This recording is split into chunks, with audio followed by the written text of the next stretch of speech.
अस्सलाम वालेकुम। नर्चर वालेकुम अस्सलाम। डॉक्टर शफीक नामी इस प्रोग्राम में आप सबका फिर से एक मरतबा इस्तकबाल है। You all welcome. आप जानते हैं इस प्रोग्राम में हम बच्चों की तालीम और तरबियत, उनकी एजुकेशन या फिर उनकी सेहत, बहुत फिजिकल एंड मेंटल, या फिर करियर रिलेटेड इश्यूज पे हम बात करते हैं। तो बच्चों की जो होलिस्टिक डेवलपमेंट के इश्यूज हैं उसको हम अलग अलग टॉपिक में यहाँ लेकर आते हैं। आज का जो टॉपिक हमने सिलेक्ट किया है वो एक ऐसा टॉपिक है जो हमारे नौजवान हैं या फिर जो तलबा जो हाई स्कूल और कॉलेज में जाते हैं उनसे रिलेटेड एक टॉपिक है हमारा ये। वैसे हम कैरियर काउंसलिंग और उसकी इम्पोर्टेंस के बारे में कोई और सेशन पे बात करेंगे, लेकिन आज स्पेसिफिक जो है वो हम जर्नलिज्म और मीडिया के बारे में बात करेंगे। Importance of journalism and media in today's time, आज इसकी अहमियत कितनी है आप सब जानते हैं। इसी टॉपिक पे बात करने के लिए हमारे साथ जुड़े हैं दिल्ली से जनाब ज़ियाउस सलाम साहब। जनाब ज़ियाउस सलाम साहब जो हैं वो एक इंग्लिश में न्यूज़पेपर निकलता है द हिंदू, शायद आप सब जानते हैं इंग्लिश का। उसमें जो है काफ़ी लंबे अरसे तक उन्होंने सीनियर पोजीशन में जो है अपनी खिदमत अंजाम दी हैं। टू बी प्रिसाइज, जो उनका नॉर्थ इंडिया का एडिशन था उसको जो है उन्होंने फीचर्स एडिटर के तौर पर तकरीबन 16 साल उन्होंने वहाँ सर्विस की। और जो फिलहाल उनकी जो सर्विसेज हैं वो फ्रंटलाइन नामी जो मैगजीन आता है, सब जानते हैं, इंग्लिश का बहुत नामवर मैगजीन है। उसमें जो है ही इज एसोसिएट एडिटर, ठीक है। और सोशियो कल्चरल इश्यूज पे जो है वो काफ़ी अच्छा सा लिखते हैं अंग्रेजी में। चूंकि वो अंग्रेजी से डील करते हैं, हमने उन्हें थोड़ा दरख्वास्त की है कि थोड़ा उर्दू हिंदी में बोलें ताकि मैक्सिमम लोगों तक उनका मैसेज पहुंच सके। ये एक अच्छे लेखक भी हैं, इज राइटर बुक, और उनकी जो किताबें लिखने और किताबें तसनीफ करने की जो स्पीड है वो जानकर आप हैरान हो जाएंगे। And he rights on very burning issues, contemporary issues पे, हालात हाजरा पे जो उनके नज़र है उससे जो है वो लोगों को वो महसूस कराते रहते हैं। रिसेंट जो उनकी जो किताबें रिलीज हुई हैं उसमें जो है लिंच फाइल्स है, 365 टेल्स फ्रॉम इस्लाम है, इस्लामोफोबिया के खिलाफ, मतलब यानी जो इस्लामोफोबिया को लेकर जो लोगों के अंदर एक ओपिनियन बना हुआ है उसको लेते हुए, या फिर जो है के इश्यूज हैं, मस्जिद के इश्यूज हैं, ये इंग्लिश में उन्होंने इस बेहतरीन अंदाज में लिखा है कि ऑडियंस जो है चाहे मुस्लिम हो या नॉन मुस्लिम हो, सबके लिए जो है वो it's a piece of information and it's different perspective उन्होंने देने की कोशिश की है। हम बहुत ही खुशकिस्मत हैं कि आज हमारे साथ दिल्ली से जनाब ज़ियाउस सलाम साहब जुड़े हैं। ज़ियाउस सलाम साहब, आपका इस प्रोग्राम में खैर मुक़द्दम है। और अस्सलाम वालेकुम। अब being a very high calibre personality, हमारे लिए वक्त निकाला, इट इज वेरी हमारे लिए बहुत ही खुश आइन बात है। We are fortunate enough to have you here sir. Thank you for having me over and giving me a chance to speak to your audiences over here. मैं बहुत शुक्रगुजार हूँ आप सबका और अल्लाह ताला का जिसने मुझे ये मौका दिया कि आपके जितने भी यहाँ पे ऑडियंसेस हैं सऊदी अरेबिया में, उन सब से मैं मुखातिब हो सकूँ और जो भी दो चार चीज़ें अपने प्रोफेशन के बारे में जानता हूँ वो यंगर जनरेशन से शेयर कर सकूँ। तो ज़िया सर, जो हमारे इंडिया के ऑडियंस हैं, चूंकि मीडिया और जर्नलिज्म से उनका जो है सुबह से शाम तक लेना देना होता है, खास करके अभी जो पैंडेमिक चला है, लोग अपने आप को अपडेट रखना चाहते हैं और जो कुछ हो रहा है उससे भी वाकिफ हैं। तो ये कहीं हमारा दामन छुटा हुआ नहीं है जर्नलिज्म और मीडिया से, ये सब कुछ जानते हैं। अब हम आपसे जानना चाहते हैं कि अब चूंकि आपका सफर जो है वो काफी माशाल्लाह यानी बड़े बड़े मैगजीन्स और बड़े बड़े न्यूज़पेपर जो नामवर इंग्लिश के मैगजीन्स और न्यूज़पेपर्स हैं उनसे जुड़ा हुआ है आपका सफर। तो आपकी जो फीलिंग है कि भाई ये इस सफर को तय करने के बाद कि भाई ये कितना अहम फील्ड है और उसका इम्पैक्ट क्या होता है और उसकी हमें जरूरत कैसी महसूस होनी चाहिए? देखिए, हम लोग कई बार अंडर एस्टिमेट करते हैं जर्नलिज्म की वैल्यू को, खासतौर से हमारी कम्युनिटी में। जब बच्चा छोटा होता है, ज़्यादातर वालिदैन की ये ख्वाहिश होती है कि बच्चा बड़े होके डॉक्टर बने, इंजीनियर बने, या कुछ लोग सोचते हैं वो सीए बने या एमबीए करे। बहुत कम ऐसे मैंने फैमिलीज देखी है या स्टूडेंट्स खुद देखे हैं जिनकी बचपन से या कम उम्र से ये ख्वाहिश हो कि वो बड़े होके जर्नलिस्ट बने। ज़्यादातर जो लड़के जर्नलिस्ट बनते हैं या लड़कियां हमारे प्रोफेशन में आती हैं हमारे कॉम से, वो at least 50%, may be more than 50%, they come by default. कि जब आपको और चीज़ में नहीं वो हुआ, कहीं पे दाखिला नहीं मिला आपको इंजीनियरिंग में कहीं पे, तो फिर आपने एक नॉर्मल बीएससी करा या बीकॉम करा, उसके बाद पोस्ट ग्रेजुएशन लेवल पर आपने जर्नलिज्म किया। वो एक सही तरीका नहीं है। जब आपका बच्चा छोटा हो तो कम उम्र से अगर आपको लगता है उसमें बोलने की सलाहियत है, तो बहुत कम उम्र से उसको कहीं ना कहीं पे निखारने की कोशिश करिए उस सलाहियत को। जैसे बच्चे को बचपन में स्कूल में जनरल नॉलेज का एक सब्जेक्ट होता है, तो वो तो बच्चा पढ़ता है, लेकिन बहुत ज़रूरी है कि बच्चे के वालिदैन रोज़ाना बच्चे के साथ सुबह 10 मिनट निकालें और उसके साथ बैठ के अखबार पढ़ें।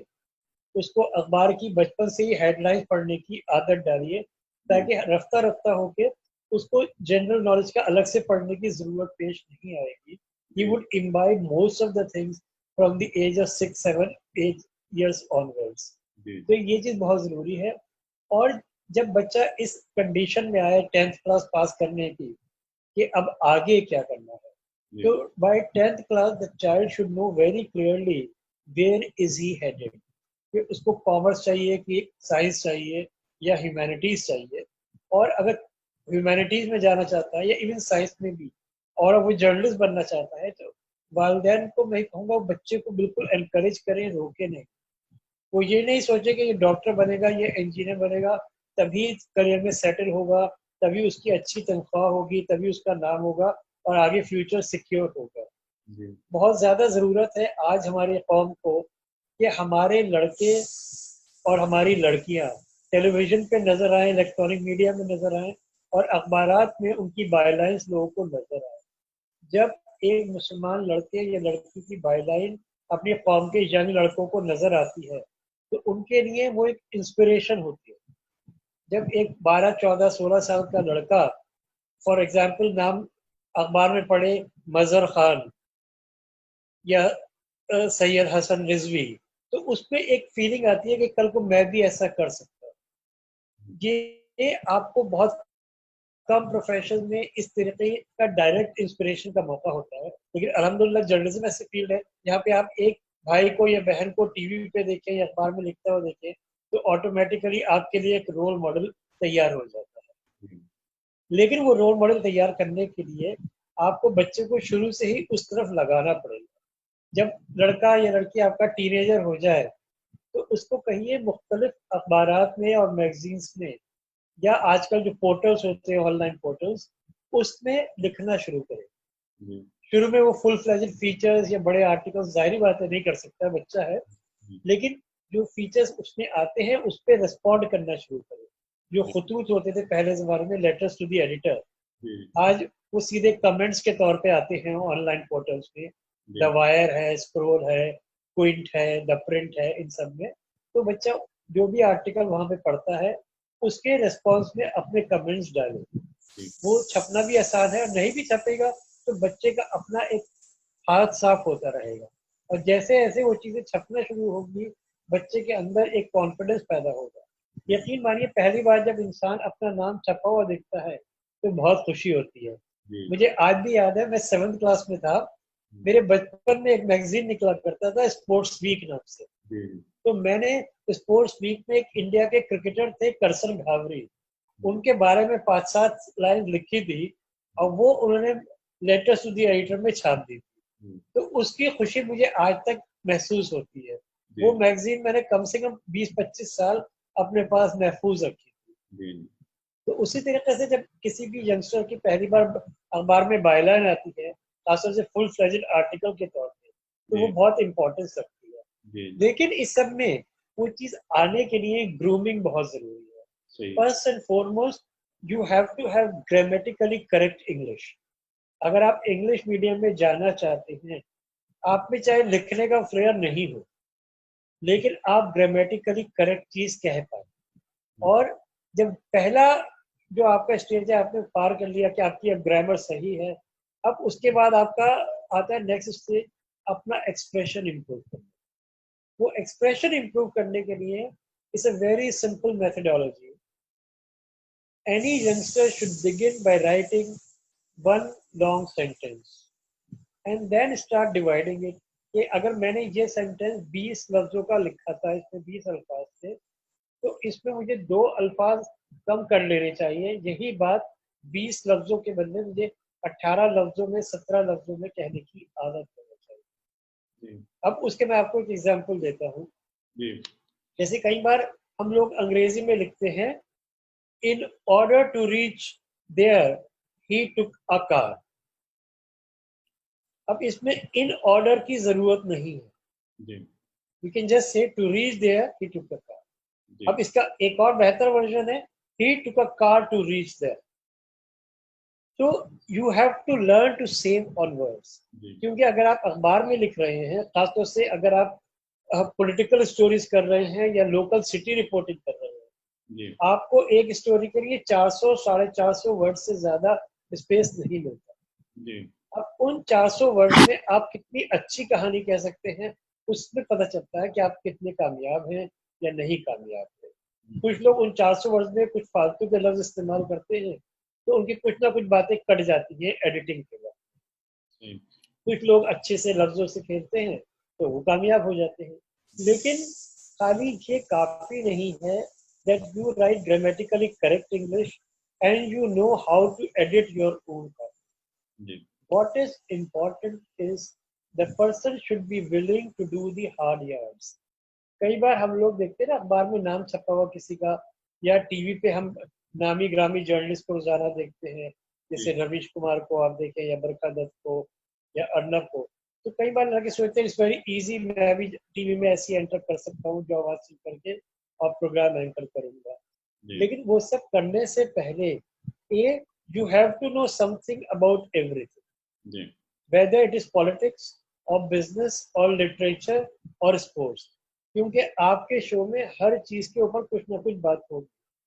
अब ये नहीं कह सकते कि भाई मैंने तो खाली क्रिकेट के बारे में मुझे पता है, अगर सानिया मिर्जा मेरे शो में आ गई तो मुझे कुछ नहीं पता है, या मैं तो खाली क्रिकेट का ही अपने शो में या टेनिस का ही अपने शो में डाल सकता हूँ। जब बजट का टाइम में आएगा तो you have to speak to the economist also, और when there is an earthquake तो आपको उस तरह से साइंटिस्ट से भी बात करनी होगी कि इसके पीछे कॉजेस क्या है।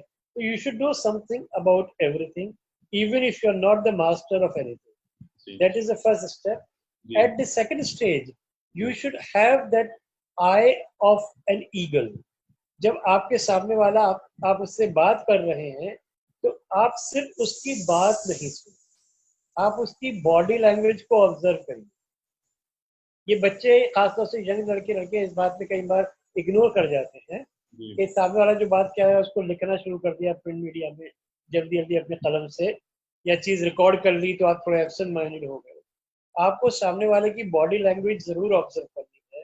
How is he using certain words, is he using his hands to express himself, और is he just speaking in a monotone, because once you observe those things you can add certain colour to your copy. चाहे आप electronic media के लिए कोई copy file कर रहे हैं या किसी अखबार के लिए या मैगजीन के लिए, आप सीधे सीधे बात नहीं कह के उसमें आगे पीछे की स्टोरी ऐड कर सकते हैं।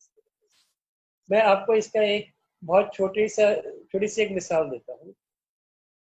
सपोजिंग अभी दिल्ली के चीफ मिनिस्टर अरविंद केजरीवाल ने कहा कि covid is under control now and we just have to be very careful, we don't have to be complacent, ताकि ये दोबारा से बढ़े नहीं। एक तो बात सीधे हम ये बोल सकते हैं, the Chief Minister of Delhi, Arvind Kejriwal, said COVID situation in the city is under control now, and we all have to guard against complacency. That is one straightforward way of saying. लेकिन इसका दूसरा तरीका ये है, striking a note of optimism. Arvind Kejriwal painted a rosy picture of the COVID situation in the city, claiming that the number of COVID cases has gone down. He exuded hope for the future also, saying all that we need to do is guard against complacency. Jiya sir, मैं जरा थोड़ा यहाँ pause दूंगा, sorry आपको मैंने बीच में रोका। नहीं बताइए जी, नाज़रीन को मैं जरा एक दो पॉइंट्स आपके बातों से दोहराना चाहूँगा, ताकि इम्पोर्टेंट पॉइंट्स जो है वो, अब ऐसा होता है ना कि दानिश्वर जब कहते हैं तो उनका हर लफ्ज और हर जुमला भी इम्पोर्टेंस का होता है, तो कहीं लोग जो है फ्लो में वो मिस न कर जाएं। तो मैं जरा दोबारा दोहराना चाहूँगा ताकि लोगों में वो जहन नशीन हो जाए। वो ये है कि एक तो ये है कि जब एज ए करियर हम बच्चे को एज ए जर्नलिज्म या मीडिया में डालना चाहते हैं, या फिर बच्चा या बच्ची जाना चाहते हैं, तो ये होता है कि अर्ली एज में, यानी शुरू में ही वो अगर डिसाइड करें तो बहुत बेहतरीन होता है। मिसाल के तौर पर नॉर्मली जो है वो 8, 9, 10 की जो एज ग्रुप होती है, वहाँ पर जो है बच्चों में थोड़ा वो मैच्योरिटी आनी शुरू हो जाती है, वो अपने स्किल्स दिखाने में आसानी महसूस करते हैं और हमको भी पहचानने में आसानी होती है। और नॉर्मली जो स्कूल्स में कैरियर काउंसलिंग वगैरह होती है वो अराउंड दिस एज होती है, तो बच्चों को थोड़ा बहुत अंदाजा लग जाता है कि व्हाट इज हैपनिंग अराउंड, कि भाई उनके अतराफ में क्या हो रहा है और उन्हें किस फील्ड में जाना है। एक तो होता है कि इंटरेस्ट, दूसरा होता है उनकी अपनी स्किल्स, जो कैपेबिलिटी होती है, जो एबिलिटी होती है। तो अगर इंटरेस्ट है तो skills can be learned and developed, ठीक है। तो वो जो सर कह रहे थे कि बच्चे को शुरू से ही जो है वो जहन में, अगर मिसाल के तौर पर बच्चे के अंदर जो है अच्छा बोलने की सलाहियत है, या फिर बच्चे को अच्छा लिखने की सलाहियत है, तो ऐसे बच्चे जो है अपनी जुबान जो भी आप सिलेक्ट करें, चाहे उर्दू हो, कन्नड़ी हो, इंग्लिश हो, जो भी जुबान में आप मीडिया में एंटर होना चाहते हैं, उस जुबान में महारत हासिल करें, चाहे वो ग्रामेटिकल हो, द वे ऑफ एक्सप्रेशन हो, ये सारी चीजें जो है हमें मास्टर करने की तभी से प्रैक्टिस शुरू होनी चाहिए। और जो नॉर्मली हम लोग हमारे बच्चे जो ग्रेजुएशन में जाते हैं, मतलब मिसाल के पीयूसी हो गया यानी 12th हो गया, उसके बाद जो है आपने साइंस अच्छे मार्क्स आए तो साइंस में जाएगा, थोड़े कम आएंगे तो कॉमर्स में जाएगा, और बिल्कुल कम आए तो आर्ट्स में जाता है। ये गलत अंदाज है अगर आप अपने करियर का डिसीजन लेते हैं। तो एक तो बच्चे को पूरी मालूमात होनी चाहिए कि भाई कौन से करियर में क्या क्या होता है, फिर उसके बाद जो है उसकी अपनी एबिलिटीज के जो साइकोमेट्रिक टेस्टिंग होती है, उससे अंदाजा लग जाता है कि भाई कौन कौन से करियर में ये फिट बच्चा जो है, ये बच्चा या बच्ची फिट होती है। तो ये जो साइकोमेट्रिक टेस्टिंग होती है वो मेरे ख्याल में 9th 10th में हो जानी चाहिए, ताकि बच्चे को पता चले कि भाई कौन से स्ट्रीम में जाने के लायक है या फिर उसमें ज्यादा फोकस करने की जरूरत है।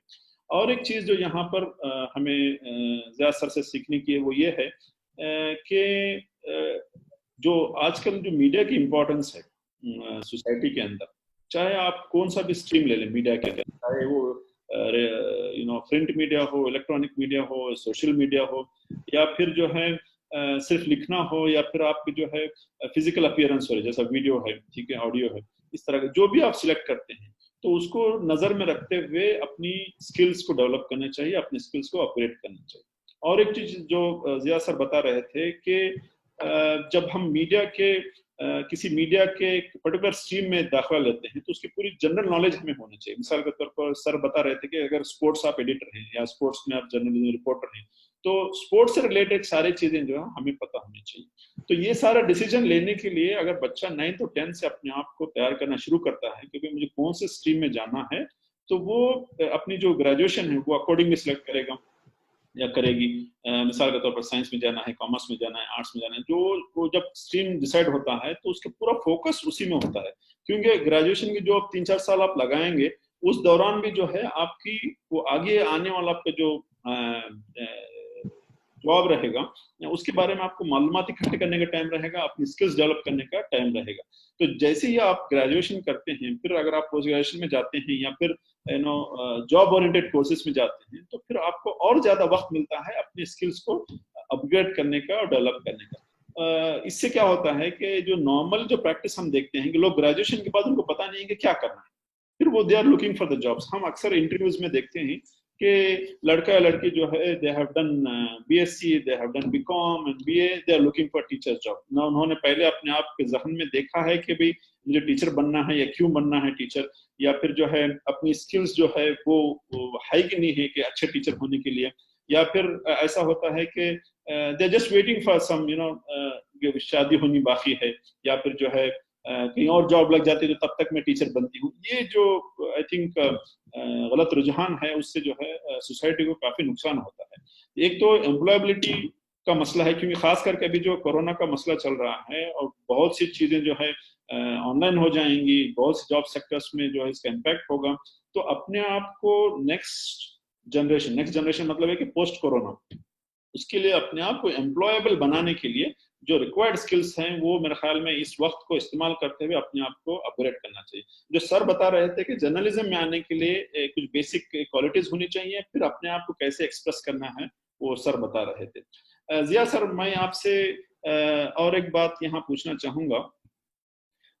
सर, अगर स्टूडेंट चाहे लड़का हो लड़की हो या पेरेंट अगर डिसाइड करते हैं कि वो खुद या अपने बच्चे को जो है जर्नलिज्म फील्ड में जाना है आगे, तो वो how they should go about, मतलब वो आगे क्या करना चाहिए उनको, मतलब क्या प्रोसीजर होता है इसका? देखिए, पहली चीज तो मैं कहूँगा जब बच्चे ने 10th क्लास पास करा है ना, तो ये जरूरी नहीं है कि उसके बेस्ट नंबर आए हैं तो साइंस में ही जाए।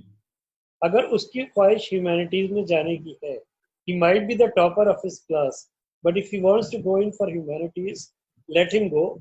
क्योंकि अगर बच्चा अपने दिल से हमेशा काम करेगा, इंशाल्लाह he will reach very far।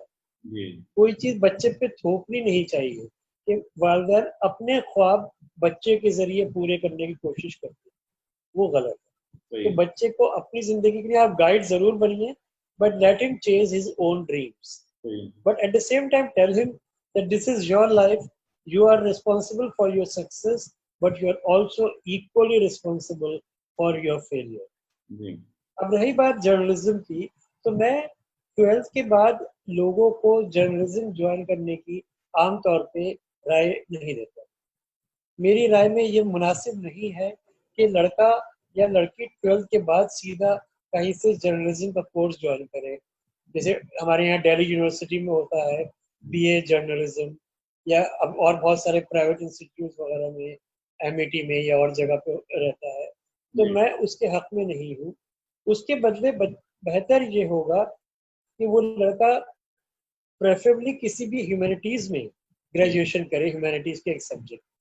Science में भी अगर करना चाहे तो that is also equally fine, और इवन इफ ही और she wants to do LLB तो उसको वो करने दीजिए। उसका एक खास रीजन है। अगर बच्चे ने, लड़के ने एलएलबी करा है और उसके बाद वो पोस्ट ग्रेजुएशन पे जर्नलिज्म करते हैं, तो वो लड़का सीधे सीधे अपने किसी भी अखबार में लीगल कॉरेस्पॉन्डेंट के तौर पे जॉब हासिल करते हैं। और जब आप लीगल कॉरेस्पॉन्डेंट होते हैं तो आपके लिए एलएलबी होना जरूरी होता है। इनफैक्ट अगर आपको सुप्रीम कोर्ट को कवर करना है तो आपको एलएलबी होना जरूरी है, जब तक आपको वहां से परमिशन नहीं मिलती कवरेज की। तो दैट इज वन थिंग।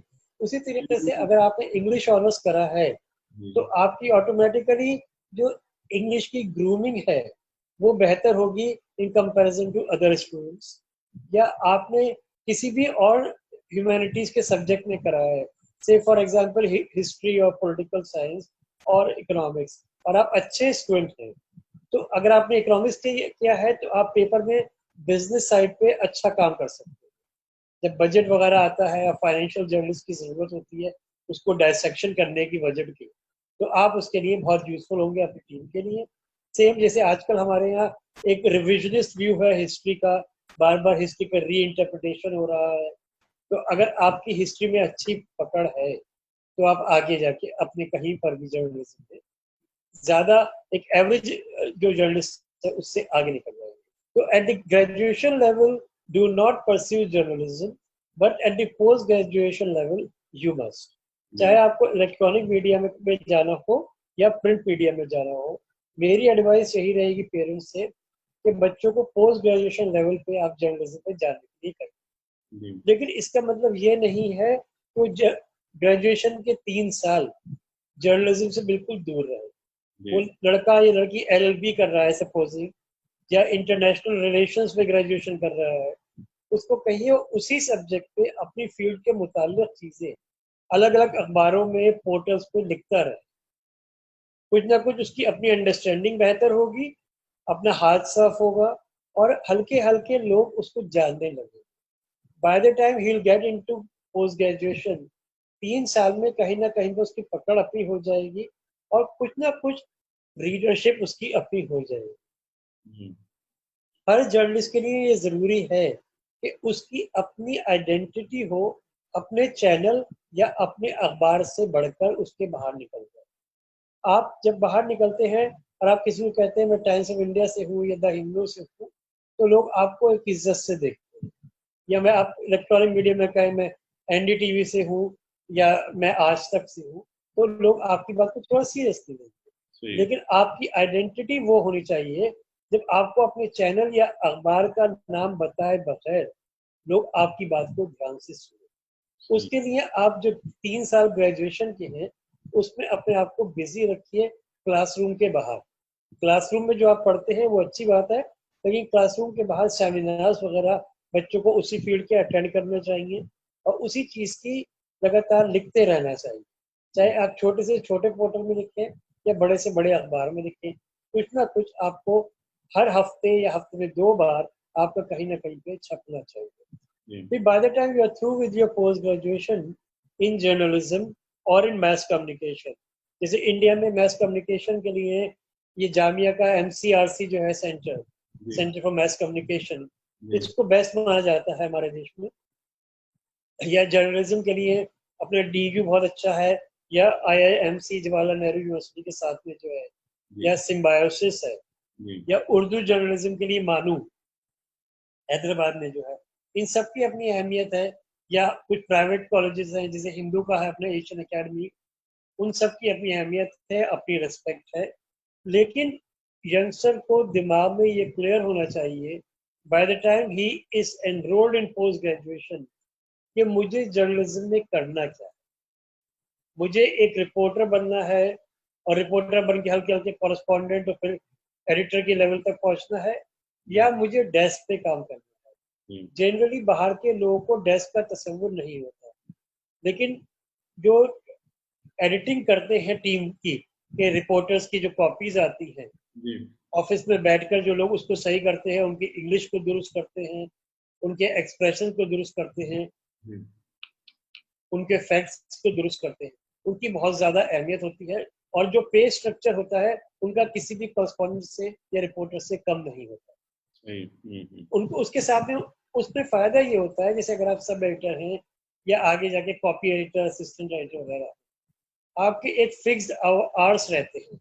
वरना जर्नलिज्म में प्रॉब्लम ये होती है, कई बार आपके 12 घंटे का जॉब है, कभी 16 घंटे का जॉब है, कभी 8 घंटे का जॉब है। लेकिन अगर आप डेस्क पर हैं तो आपका हमेशा ही 8 घंटे का जॉब रहेगा। बारिंग सम इमरजेंसी, तो कोई बॉम्ब ब्लास्ट वगैरह हो जाए शहर में तो अलग बात है। नॉर्मल सर्कमस्टेंसेस में सिर्फ 8 घंटे का आपका जॉब रहता है। खासतौर से लड़कियों के लिए ये यूजफुल होता है। Sir I need a break here. जी।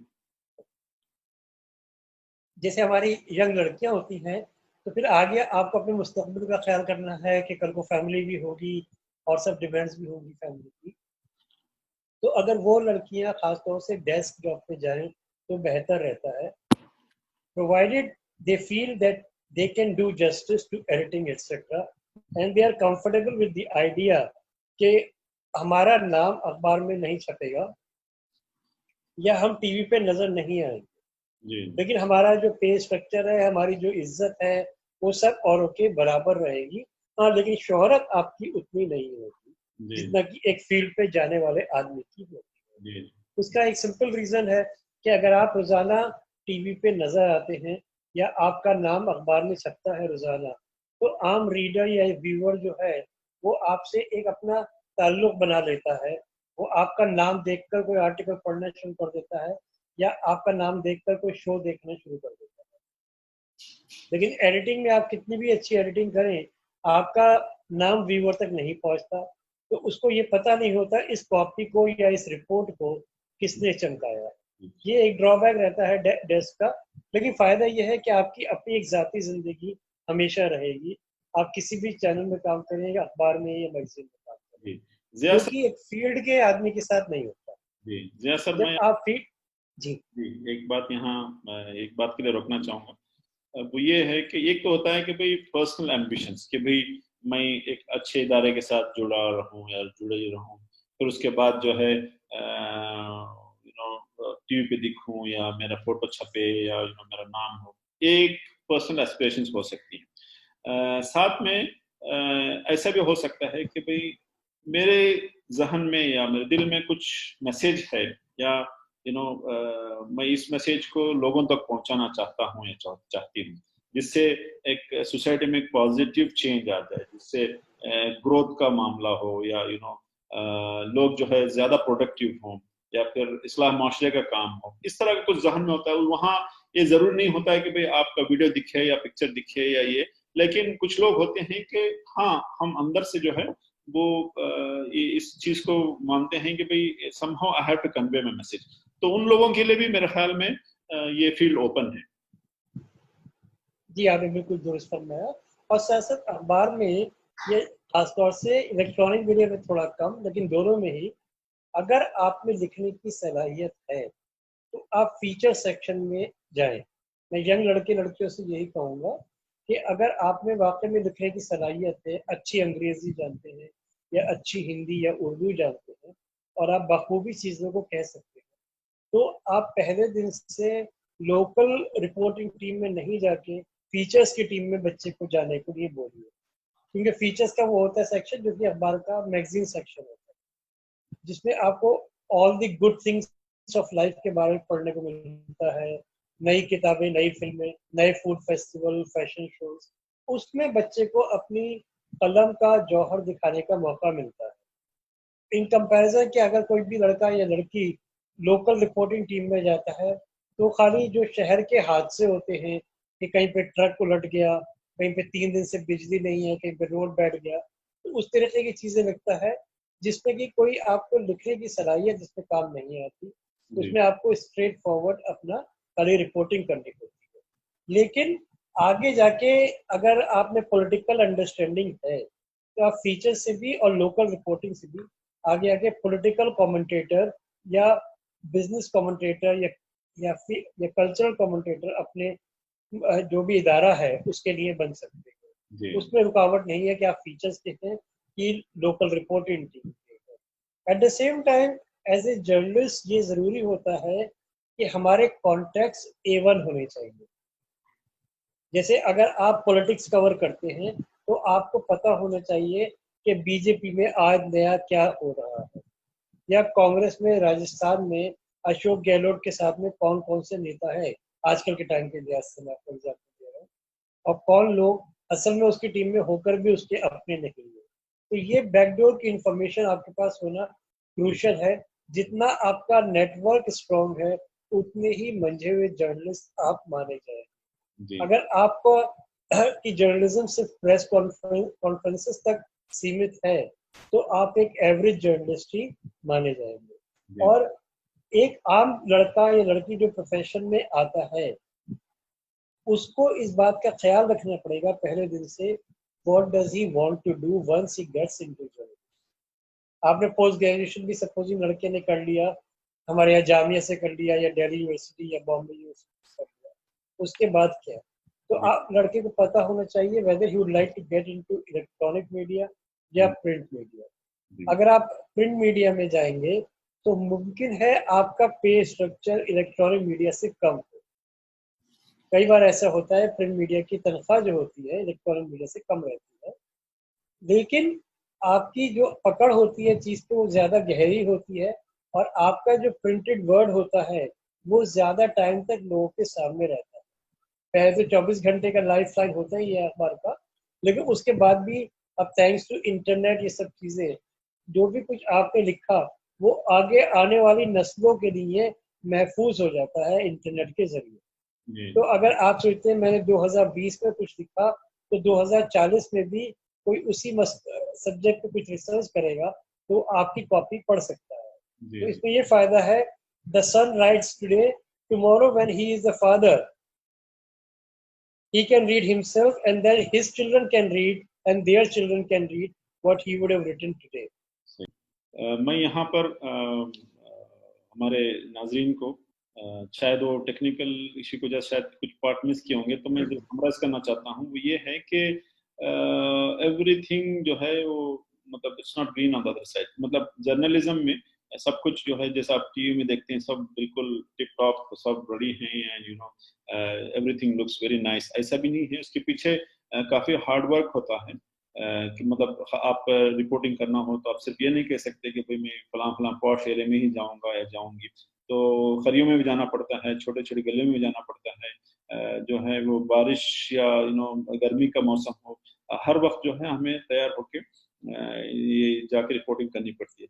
तो देर इसमें एक काफी मेहनत होती है, ये भी हमें ध्यान में रखना चाहिए जब हम इसको एज ए करियर चुनते हैं। जिया सर, यहाँ पर जो एक तरह की एक नेगेटिविटी आ सकती है कि नहीं साहब इतना तकलीफ उठा के हमें क्या करना चाहिए, कि भाई एक तो रिपोर्टिंग के लिए इतनी मुश्किल करनी है और फिर जो है इतनी पढ़ाई करनी है, फिर अपनी स्किल्स डेवलप करनी है, फिर ऐसा भी पॉसिबल है कि लोग डराएं धमकाएं, ये भी पॉसिबल है from various you know sectors of the society. तो इसमें अच्छी वाली का क्या बात है, मतलब अट्रैक्शन क्या है, what is lucrative about this journalism? मतलब भाई देखिए, आपने जो डराने की बात कही, जी डराने धमकाने की बात कही ना, आई थिंक जर्नलिस्ट उसी दिन कामयाब होता है जब उसको गालियां पड़नी शुरू हो। अगर आपके आर्टिकल के बाद लोग हमेशा आपकी वाह वाह करते रहे, that means you have not hit the right cord.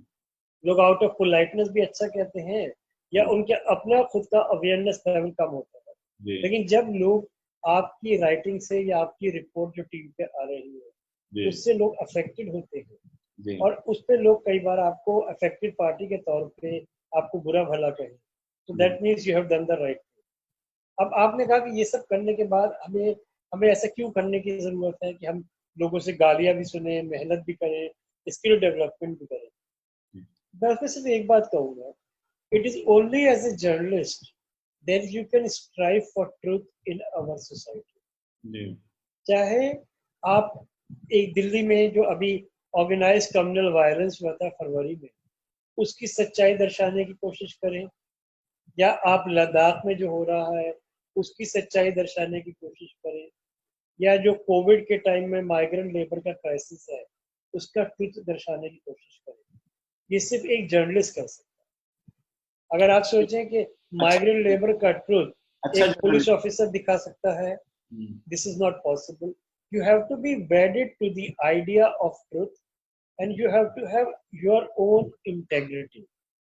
और जब आपके लिखने से किसी की जिंदगी में थोड़ी सी भी बेहतरी होती है तो आपको बहुत खुशी मिलती है। जैसे मैं आपको अभी हाल ही के दो छोटी छोटी मिसालें दूंगा।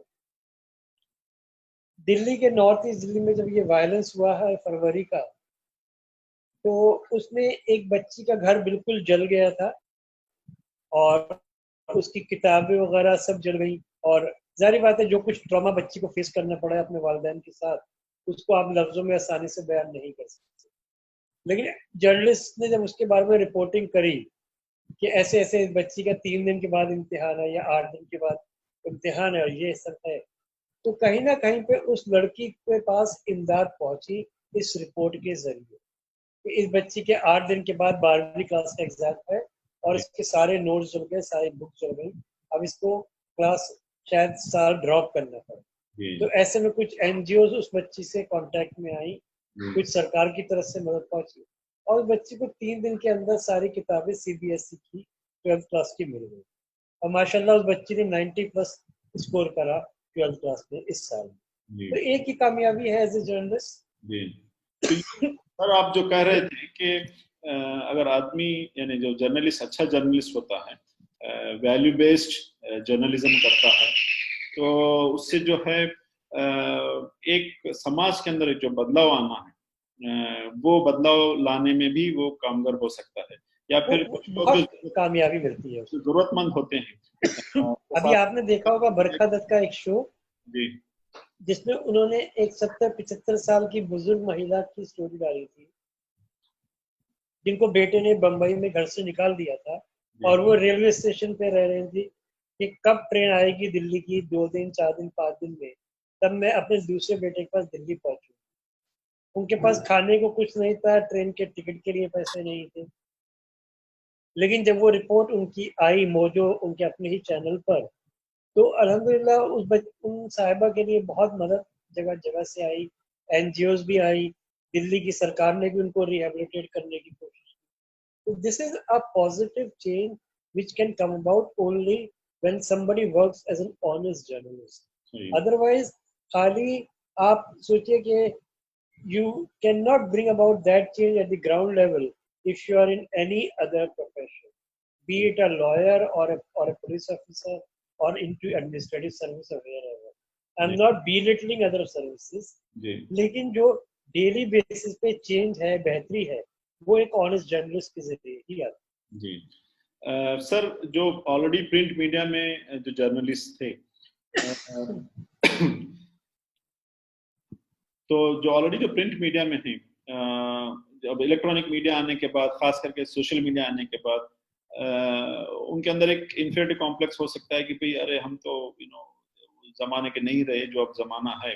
तो आपने जो बात कही थी कि भाई प्रिंट में रहकर भी जो है वो ऑनलाइन या सोशल मीडिया पे आ सकते हैं, वो भी लोगों के जहन में रखने वाली बात है कि उनकी जो स्किल्स होती थी पहले जो लिखने की, वही स्किल्स को इस्तेमाल करते हुए वो इलेक्ट्रॉनिक मीडिया में भी अपना कमाल दिखा सकते हैं। जो हमारे सीनियर लोग हैं ना, वो मल्टीलिंगुअल हुआ करते थे।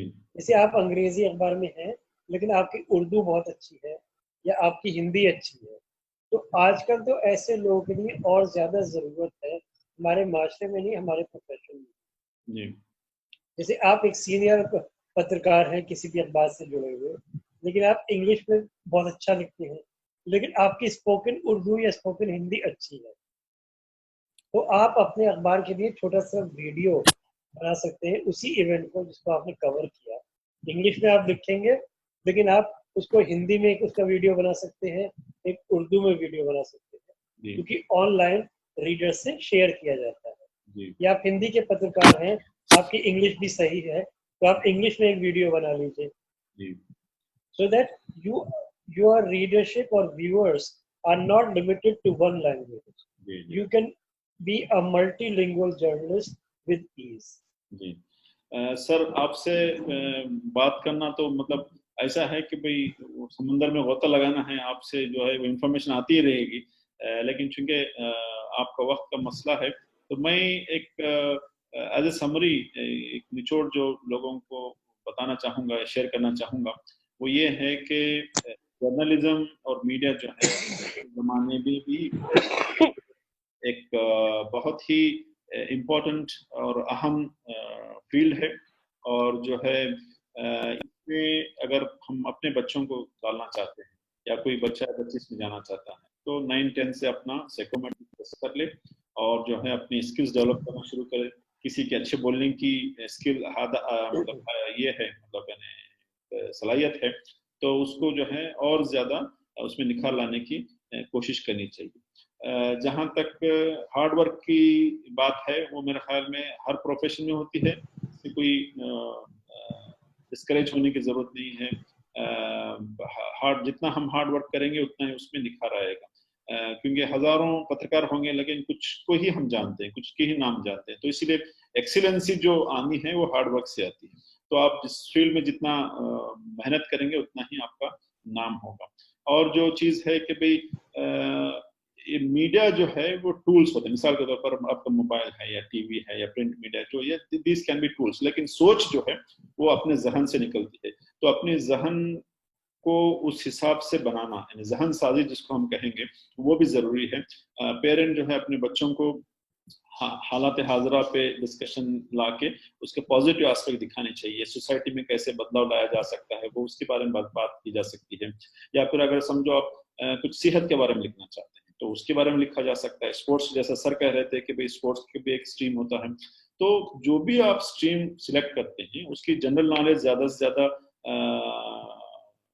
हासिल करने की कोशिश करें और अपने घर में अपने बच्चों के साथ उन मामलात में डिस्कस करने की कोशिश करें ताकि बच्चे का जहन खुले, बच्चे का जहन जो है वो ज़्यादा से ज़्यादा मालूमात हासिल करने की कोशिश करे, उसकी एक सोचने की एक उसको एक डायरेक्शन मिले। और जहाँ तक स्कूलों की बात है, स्कूलों में भी इस तरह के कुछ प्रोग्राम्स करने चाहिए ताकि बच्चों के अंदर इस फील्ड के बारे में अवेयरनेस भी आ जाए और उनके अंदर जो टैलेंट छुपा हुआ है वो निखर कर सामने आए, ताकि हम बच्चों को एक प्रॉपर डायरेक्शन दे सकें और उन्हें आगे बढ़ने की मदद कर सकें। जिया सर, आपका बहुत बहुत शुक्रिया, आपने हमें अपने मसरूफ तरीन औकात में से कुछ वक्त हमारे लिए भी दिया। बहुत बहुत शुक्रिया डॉक्टर साहब। इंशाल्लाह फिर कभी It has been a pleasure to interact with you today. जी सर, इंशाल्लाह फिर कोई दूसरे सेशन में आपसे जरूर मुलाकात होगी। तब तक के लिए हमें इजाजत दीजिए। जज़ाकल्लाह खैर। अस्सलाम वालेकुम। मैं यहाँ शुक्रिया अदा करता हूँ, उन्होंने बहुत ही सब्र के साथ हमें सुना। उम्मीद के इससे कुछ फायदा हासिल हुआ होगा और इंशाल्लाह अगले एपिसोड में हम कुछ और टॉपिक के साथ आपके सामने हाजिर। अगर आपके व्यूअर्स के कुछ क्वेश्चंस होंगे, I will be very happy to answer. हाँ जी, वो हमने एक लाइव सेशन करेंगे इंशाल्लाह। ये तो एक प्राइमिंग था, तो इससे ये है कि लोगों के अंदर वो अवेयरनेस आएगी। फिर जब कुछ क्वेश्चंस आने शुरू हो जाएंगे तो फिर इंशाल्लाह आपके साथ एक लाइव सेशन रखेंगे ताकि उनके जो क्वेरीज, जो डाउट्स हैं वो क्लेरिफाई हो जाए। Thank you so much.